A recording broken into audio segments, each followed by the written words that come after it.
মাদারীপুর ২ আসনের সংসদ সদস্য জাহানদার আলী জাহান মোস্তফাপুর অবস্থিত পল্লী বিদ্যুৎ সমিতির কার্যালয় পরিদর্শন করেছেন।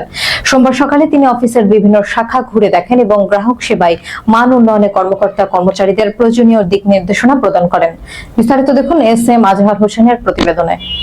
মাদারীপুর পল্লী বিদ্যুৎ সমিতির মোস্তফাপুর প্রধান কার্যালয় পরিদর্শন করেছেন স্থানীয় সংসদ সদস্য জাহানদার আলী জাহান। সোমবার সকালে আকস্মিকে পরিদর্শনে গিয়ে তিনি সমিতির সার্বিক কার্যক্রমের খোঁজ খবর নেন। পরিদর্শনকালে এমপি জাহানদার আলী জাহান অফিসের বিভিন্ন শাখা পায়ে হেঁটে ঘুরে দেখেন এবং কর্মরত কর্মকর্তা কর্মচারীদের সাথে মতবিনিময় করেন। এই সময় তিনি জেলার বিদ্যুৎ সরবরাহের বর্তমান অবস্থা, নতুন সংযোগ প্রদান প্রক্রিয়া, বিল আদায় ব্যবস্থা এবং লাইনের রক্ষণাবেক্ষণ সহ গ্রাহক সেবার বিভিন্ন দিক সম্পর্কে বিস্তারিত অবহিত হন। উপস্থিত কর্মকর্তা ও সংশ্লিষ্ট ঠিকাদারদের উদ্দেশ্যে তিনি বলেন, পল্লী বিদ্যুৎ সাধারণ মানুষের জন্য একটি অত্যন্ত গুরুত্বপূর্ণ সেবা।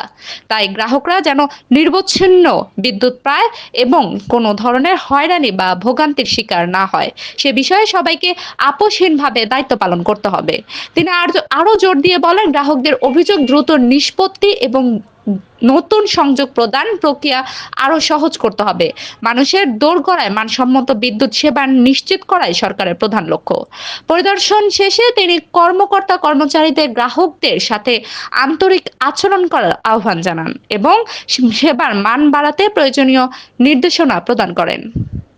আবার এই যে কেউ চুরি করে নিয়ে যাক, সেই ব্যবসা শুরু করবো না, এটার জন্য আমরা থাকবো। কিন্তু আপনাদের ওই জায়গায় থেকে যারা বিল করেন তাদের একটু স্বচ্ছতার সহিত একটু আমার এই সালামটা পৌঁছে দিই।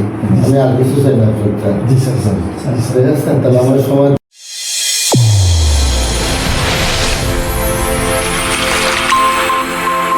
চ্যানেল A1 হৃদয়ের স্পন্দন।